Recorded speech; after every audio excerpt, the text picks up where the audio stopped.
देखो मान लो कि एक रिंग है, क्या एक मान लो एक रिंग है, बात है नहीं, बड़ी रिंग है जिसका मास है m, बोलो क्लियर, और ये छोटी बीड से मास m जो इसमें फंसाई गई, इसका रेडियस r, इसका रेडियस r, बोलो क्लियर, छोटी बीड से जो इसमें फंसाई गई और ये बड़े m है, क्या ये बीड्स नीचे आएंगी? क्या बीड्स नीचे आएंगी? थोड़ा सा हिलाओगे तो बीड्स, कोई फ्रिक्शन नहीं है। क्या ऐसा हो सकता है कि बड़ी रिंग उछल जाए?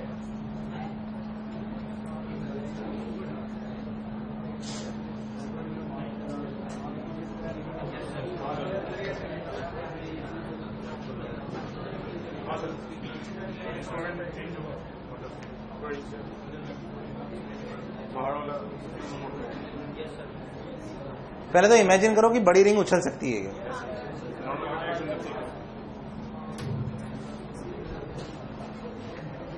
सवाल क्या लिखे हम? आराम से 5-7 मिनट, पूरे 5 मिनट दूंगा, आराम से करो। क्वेश्चन लिखा रहा हूं, लिखे। Find out the relation between, मतलब रिलेशन मतलब ग्रेटर देन लेस देन में भी आ सकता है। Find out the relation between बड़ा एम एंड छोटा am such that bigger ring lifts up, bigger ring just lifts up,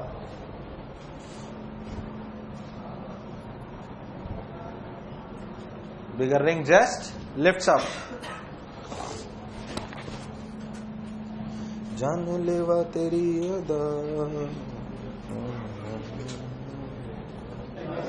बताऊं, पहले अपन फील करते हैं कि जो पहली बात, आज जब 1-2 इलस्ट्रेशन कराऊंगा सब एडवांस लेवल है, हमेशा नहीं कराता हूं, कुछ बैचेस में कराता हूं कभी कभी।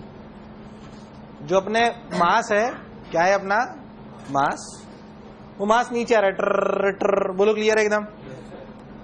अब जब नीचे आ रहा है, याद करो, अगर मान लो हम जैसे, अगर आपको पुरानी बातें याद हो तो हमने बोला था कि अगर कोई भी चीज जैसे स्फीयर पे गिरे तो कितने एंगल पे गिर जाती थी वो, cos थीटा बराबर 2/3। जब तक याद करो ये नहीं होता था तब तक ये नॉर्मल बाहर लगता था। स्फीयर द्वारा पार्टिकल पे ब्लॉक पे, स्फीयर द्वारा ब्लॉक पे नॉर्मल कहां लगता था? बाहर। तो ब्लॉक द्वारा स्फीयर पे कहां लगता था? अंदर। अब cos थीटा बराबर 2/3 आ गया तो साथ छोड़ देता था। यहां पे बीट साथ छोड़ सकती है क्या? बीट साथ छोड़ ही नहीं सकती। अगर आप ध्यान देखो तो इस एंगल तक, कितने एंगल तक? cos थीटा बराबर 2/3 अगर आप बहुत ध्यान से देखो तो नॉर्मल अप्लाइड बाय द बड़ी रिंग ऑन द छोटी ring is outside and the normal applied by the छोटी रिंग ऑन द बड़ी ring is, but after cos theta बराबर 2/3 it changes. Normal reaction applied by the बड़ी ring on the छोटी ring is inside and the normal reaction applied by the बड़ी ring on the छोटी ring on the बड़ी ring is outside. अरे यार, तो जब वो सिचुएशन आई तो कुछ ऐसा हुआ, ये एंगल थीटा अगर बड़ी रिंग पे देखा जाए इस समय पे तो ये ऐसे है। बोलो सही बोल रहा हूं क्या? Theta theta. और अगर छोटी रिंग को देखा जाए तो उस पे एन अंदर, mg छोटा नीचे, mv²/r। बोल यस और नो। उड़ गए तोते। ये एंगल थीटा तो ये भी थीटा। अगर ध्यान से देखो तो n बराबर mv²/r minus mg cos theta. देखना कैलकुलेशन गड़बड़ नहीं करूं। अच्छा, mv²/r कहां से लाया? Pure energy conservation. Mass m नीचे कितना गिर गया? r1 minus cos theta. कितना? मैंने घूसा मार देना है। r कोई बुराई वाली बात? तो r1 माइनस cos थीटा, तो आपने क्या लिखा? mgr 1 minus cos theta. mgr 1 minus equals to, देखना गड़बड़ नहीं करूं भाई साहब, हाफ mv²। कुछ गड़बड़ तो नहीं करी मैंने? क्या एकदम सही है? इस mv² की वैल्यू को यहां रख देंगे। अच्छा, अगर अब सोचे कि इस बड़ी रिंग को उठना है तो ये थीटा, तो ये भी थीटा है। क्या 2n cos थीटा इज बड़ा है mg? कब उठेगा पहले था? 2n cos थीटा बराबर 2n cos थीटा बराबर, तो 2n cos थीटा बराबर बड़ा mg, और n की वैल्यू पता नहीं कौन सा कहां क्या कर रहे हो सर आप, भगवान जानता है, आप जानते हो। पहले था जो बोला चमका। 2n cos थीटा बराबर बड़ा mg, और n की वैल्यू कितनी बताना? mv square. अच्छा mv स्क्वायर की वैल्यू लिख दो उधर से, mv स्क्वायर बाय r की वैल्यू हुई 2mg 1 माइनस cos थीटा, देखना कुछ गड़बड़ नहीं करूं, minus mg cos theta into cos theta बराबर mg।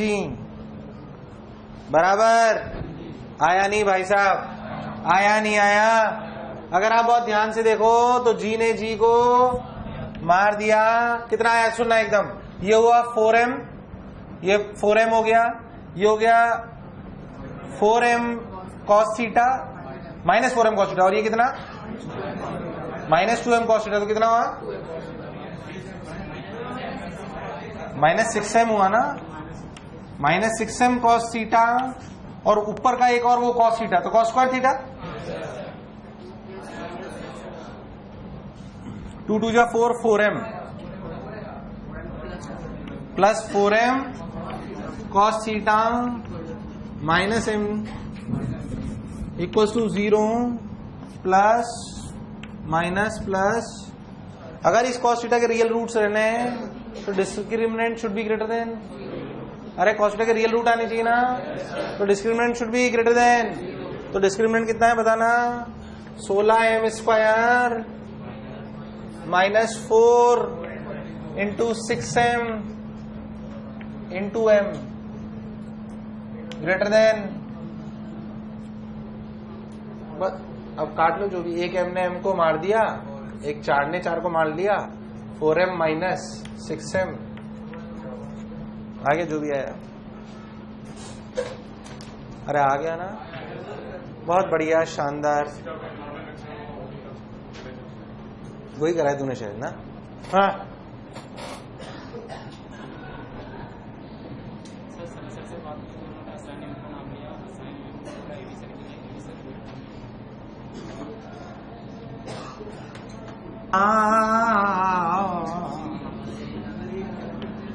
क्या कह रहा है?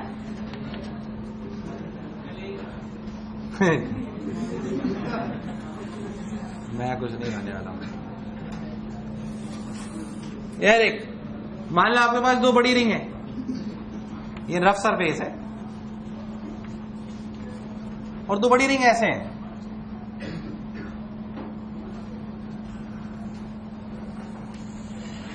ये बोलो क्लियर। ये रिंग के यहां पे एक बीड फंसा दी गई है ऐसे, जिसका मास m है। आधे ने तो पेन रख दिया सुनते ही। दो बड़ी रिंग है, क्या है? दो बड़ी रिंग है, उन रिंग्स के इंटरसेक्शन पे फंसी हुई है वो, यहां पे एक मास m फंसा दिया गया दोनों में। पहले तो अब छोड़ दिया जाएगा तो होगा क्या, छोटा m नीचे आएगा, ये इधर जाएगी, और यही होगा ना? कल सोच रहे हैं अच्छा होगा ना। इस इंस्टेंट पे ये एंगल आपको अल्फा दिया हुआ है, कितना दिया हुआ है? आवाज नहीं है, कितना दिया हुआ है? अल्फा। आपको इस इंस्टेंट पे एक्सेलरेशन बताना है छोटे m का। किसका? अच्छा, ये रिंग्स इस पे सरफेस पे प्योर रोल करेंगी, क्या करेंगी? इसलिए मैंने रफ सरफेस दी है।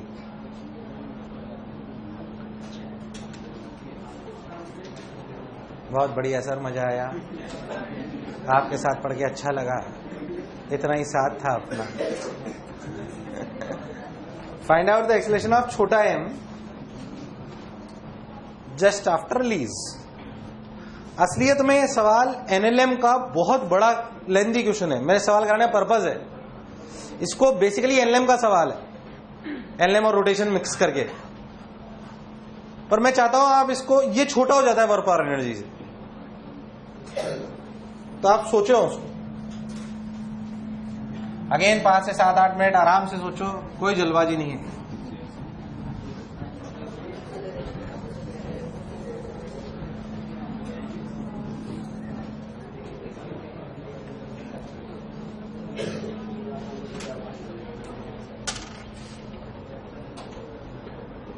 मैंने इस कराने का पर्पज ये है कि ये सवाल जब आया था, मेरे हिसाब से ओलंपियाड में आया था एक बार पहले, तो इसमें क्या है, एक तो तरीका ये है कि आप नॉर्मल मानो 2, फिर नीचे फ्रिक्शन मानो, फिर सब पे इक्वेशन लिखो बहुत सारी, तो 2-1 पेज में वो सवाल सॉल्व होता है ना। बट इस सवाल को करने का एक ब्यूटीफुल तरीका भी है, जो बेसिकली एक अरे मैं, ये सब लोग तेरे पीछे पड़े हुए हैं पता है, तो ऐसे बुरा मत मान, लड़कियों तुम इसे छेड़ती हो। आइटम क्या है, एक्चुअली एक टेक्निक है जो कभी कभी काम करती है, हमेशा नहीं काम करती, कभी कभी काम करती है, जो चीजों का क्या कहती है। पहले बात कंसेप्ट क्या लगाया मैं बताता हूं। एक बात तो लॉजिकल है कि this particle will come down and these both the rings will move this side, this will this side, this will. एक छोटी सी बात सोची गई कि मैं मान लूं कि छोटी रिंग थोड़ा सा नीचे आई, v², मान लो कि जो आपकी छोटी रिंग है वो थोड़ा सा नीचे आई, dx, वो जो dx इतना कम है, dx इतना कि एक्सेलरेशन को पहले तो नीचे आ रहे तो एक्सेलरेशन चेंज हो रहा है नहीं हो रहा, बट हम इतना छोटा dx ले रहे हैं कि v को, एक्सेलरेशन को क्या मान लें। अगर मैंने एक्सेलरेशन को कांस्टेंट मान लिया, इनिशियल रफ्तार मेरी कितनी थी 0, कितनी थी, और फाइनल हो गई v मान लो, तो v² माइनस u² बराबर 2a dx। So v²/2 dx is basically ये। तो मैं चमकानी में क्या टेक्निक लगा रहा हूं, मैंने एक टेक्निक लगाई वर्क एनर्जी थ्योरम वाली, जो वर्क एनर्जी थ्योरम से आई। मैंने माना कि बहुत थोड़ा सा नीचे आया dx, कितना नीचे आया, बहुत थोड़ा सा नीचे आया dx, उछो, तो मैं मान सकता हूं ना कि ये कांस्टेंट रहा होगा, मैं मान सकता हूं ना ये कांस्टेंट रहा होगा। यार मान सकता हूं नहीं मान सकता, पहले बताओ, पक्का मान सकता हूं। अब अगर मैं ये मान सकता हूं तो बहुत बढ़िया, तो मैंने बोला कि अच्छा dx नीचे, खुपाट dx नीचे आया, अच्छा, तो मैंने बोला मान लो कि इसकी इनिशियल रफ्तार 0 थी, थोड़ा सा dx चलने में रफ्तार आ गई v, कितनी आ गई, तो मैंने लिख दिया v² माइनस u² बराबर 2x, क्योंकि मैंने माना dx इतना छोटा है कि ये कांस्टेंट है। अब यही तो निकालना है मेरे को, बेसिकली ये की वजह निकाल लो v²/2 dx, क्या निकाल लो। अब ये v² साला एनर्जी कंजर्वेशन से आ सकता है, कहां से आ सकता है, नहीं आया, आया नहीं आया। अब सॉल्यूशन सुनना खूबसूरती से, मान लेते हैं कि जब वो dx आया नीचे तो इसकी रफ्तार थी v और ये रफ्तार थी u। ये किसकी रफ्तार है, रिंग u से इधर चली, मतलब घूमी ओमेगा से, और ओमेगा बराबर u/r। रब दिया प्योर रोलिंग कराई है सर, ये तो कभी पढ़ाई नहीं, मान सकता हूं ना इतना आता है तुम्हें यार, हाँ ना बोल। अब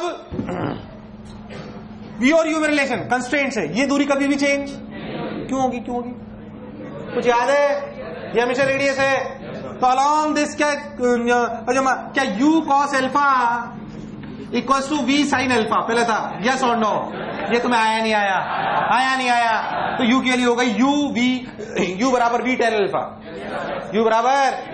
अब सोच यार, आप ध्यान देखो तो अगर ये थोड़ी थोड़ी इधर चली और ये नीचे आया तो डिक्रीज इन पोटेंशियल एनर्जी कितना, कितना mg, क्या that is equal to increase in kinetic energy. मान लो कि इस पार्टिकल की हाफ m v² प्लस क्या kinetic energy of the rings, rings की दो kinetic energy half mv² plus half i omega. पता नहीं क्या बोल रहे हो सर आप, kinetic energy of the ring क्या लिखी जाएगी, हाफ बड़ा m u², बड़ा m u² plus half i ओमेगा², रिंग का mr², आई ओमेगा, ओमेगा का मतलब u/r का whole square, half mu², half mu², mu²। अरे हाँ ना बोल, एक रिंग की एनर्जी तो 2 की, तो लिखा गया प्लस 2mu स्क्वायर, और u की value v square tan square alpha. बोल v स्क्वायर की वैल्यू आ गई, v स्क्वायर बाई dx की वैल्यू आ रही direct a।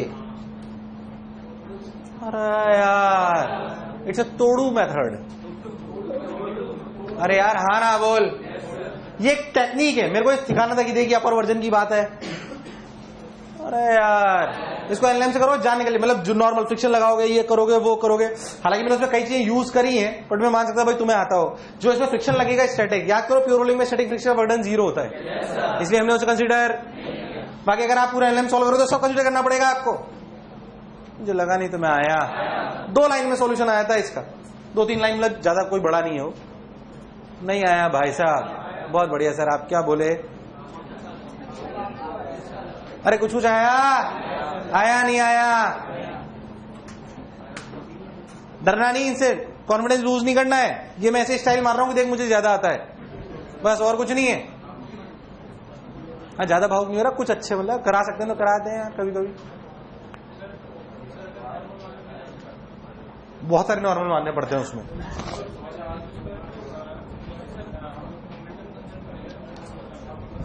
Angular momentum conservation नहीं कर पाएगा क्योंकि दूसरी का भी नॉर्मल आएगा, किसी भी एक पे करेगा तो दूसरे का एक्सटर्नल फोर्स आ जाएगा। तू तो जो अपना रिंग्स है ना उस पे ऐसा समझ ले कि दोनों रिंग एक एन इधर एक एन इधर, ये वाले एन तो कैंसिल आउट हो जाएंगे रिंग पे सोचेगा तो, और बचेंगे कौन से ये वाले, तो N1 N2 बच जाएंगे दोनों रिंग्स पे। तो वही छोटे पे भी लगा ले बड़े पे भी लगा ले, फिर सब पे टॉर्क बैलेंस कर, आई अल्फा से निकालना पड़ेगा आप। खैर मैंने तो आपको बहुत बढ़िया तरीका बताया है, बहुत अच्छा मतलब it's a good, very good problem. ऐसे ही करना है, मेरे को आता ही नहीं है वैसे। चिंता अगर रोटेशन बढ़ाऊं तो बता दूंगा, मेरे को टेंशन मत लेगा, पर बहुत लंबा है वो लंबा है। आंसर पे सब निकालो ना, जो भी है इसमें क्या है उनका आगे ना, तो वी स्क्वायर बाई dx की वैल्यू आई गई यहां से, तो 1 + tan स्क्वायर अल्फा टाइप्स कुछ आएगा, जो भी आएगा वो।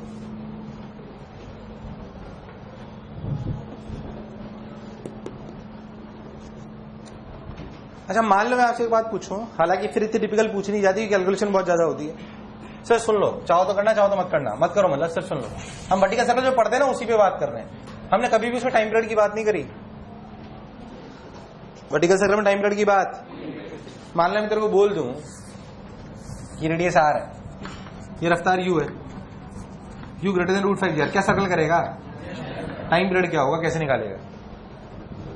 वर्टिकल सर्कल पूरा पढ़ाते हैं पर टाइम पीरियड की बात नहीं करते क्योंकि इसकी कैलकुलेशन बहुत टफ होती है। मैं यहां से कैलकुलेशन करा भी नहीं रहा, मैं पूछ रहा हूं टाइम पीरियड पूछ सकता हूं ना, बस तू तो मुझे इतना पता कैसे निकालेगा। मैंने जैसे क्या पूछा बोल चमका ना भाई, निकाल सकते कोई बहुत बड़ी बात नहीं है, एक्सप्रेशन लिख दो आप तो। मतलब मेरा सवाल चमका आपको, मैंने आपसे बोला कि भाई वर्टिकल सर्कल में हम पूरा सब कुछ पढ़ लेते हैं, साला टाइम पीरियड की बात नहीं करते। टाइम पीरियड मतलब पूरा एक, अगर मैं u ग्रेटर देन √5 ले लिया, मैंने अगर u ग्रेटर देन √5 तो जाहिर सी बात है कि वर्टिकल सर्कल में टाइम पीरियड पूछा जा सकता है आपसे, तो कैसे निकालोगे। ये कोई स्टैंडर्ड नहीं है, दिस नॉट स्टैंडर्ड, पूछ ले दो।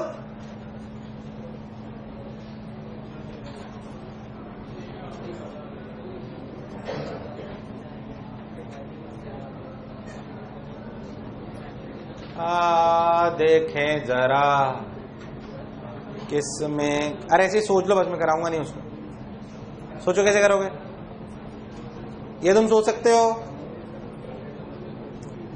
ये तुम सोच सकते हो।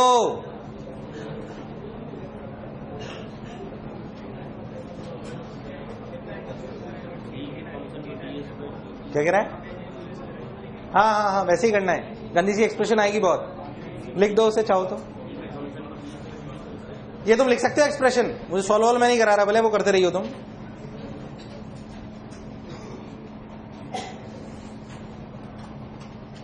जो नॉन इंटीग्रेबल फंक्शन होते हैं वो होते हैं कि नहीं होते हैं, होते हैं ना, मतलब वो नॉट डिफाइंड थोड़ी होते हैं।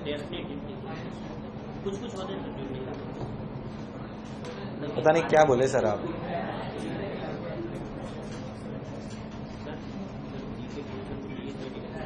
हाँ तो लिख दो ना बस, सोचो मैंने क्या पूछा, आप टाइम पीरियड कैसे निकालोगे? जनरल सवाल है जो आप वर्टिकल सर्कल पढ़ के आए हो।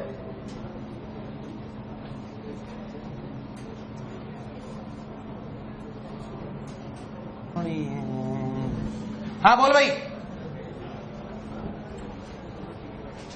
बोलना तो पड़ेगा ना भाई साहब। एक्सप्रेशन सॉल्व नहीं करानी है मेरे को, एक्सप्रेशन लिख दो बस, कैसे आंसर आ सकता है, मेथड तो सोच लो।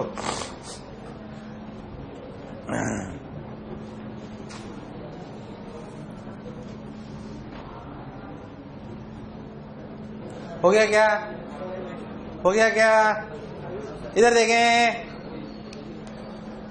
पहले बताओ कौन सी चीज है जो चेंज करा रही है? भाई जी साइन थीटा ही तो है। कौन है? तुम्हें नहीं आया? या तो ओमेगा लिख लो, जैसे आपको अच्छा लगे वैसे लिख लो, वी लिख लो। किसी भी इंस्टेंट पे रफ्तार कितनी होगी है तो एनर्जी कंजर्वेशन से निकाल लो। किससे निकाल लोगे? That will come in terms of what? Theta. Will come in terms of what? अब चाहो तो आप ओमेगा से कर लो। ओमेगा को क्या लिख लो? D theta by D T. क्या यहाँ पे वी निकल आएगा? गंदा सा एक्सप्रेशन आएगा, आपको फिर बता रहा हूं। पहले तो यहाँ पे वी निकल आएगा क्या? वी किसकी टर्म्स में आएगा? बोल आएगा।